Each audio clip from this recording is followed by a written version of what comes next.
انجیر کے درخت سے سبق۔ اور دوسرے دن جب وہ بیتنیہ سے باہر آئے تو اسے بھوک لگی، اور وہ دور سے انجیر کا ایک سرسبز درخت دیکھ کر گیا کہ شاید اس میں کچھ پائے، مگر جب وہ اس کے پاس آیا تو پتوں کے سوا کچھ نہ پایا، کیونکہ انجیر کا موسم نہ تھا۔ تب اس نے اس سے کہا، آئندہ کوئی تجھ سے کبھی پھل نہ کھائے۔ اور اس کے شاگردوں نے سنا۔ اور صبح کو جب وہ ادھر سے گزرے تو دیکھا کہ وہ انجیر کا درخت جڑ سے سوکھ گیا ہے۔ تب پترس کو یاد آیا اور اس نے اس سے کہا، ربی، دیکھ، انجیر کا درخت جس پر تو نے لعنت کی تھی سوکھ گیا ہے۔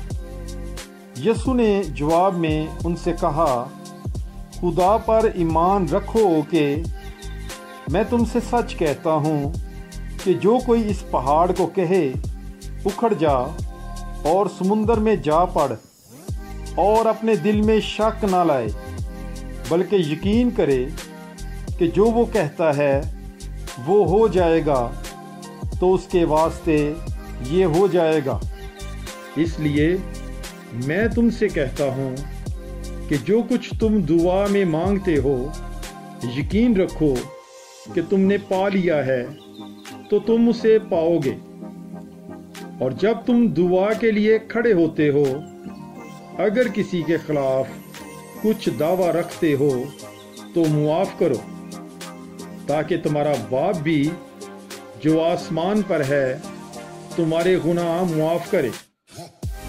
اور اگر تم معاف نہ کرو گے تو تمہارا باپ بھی جو آسمان پر ہے تمہارے گناہ معاف نہ کرے گا۔ آمین۔ پاک کلام کے پڑھے اور سنے جانے پر خداوند کی برکت ہو، خدا کا شکر ہو۔ Bible is life. God bless you.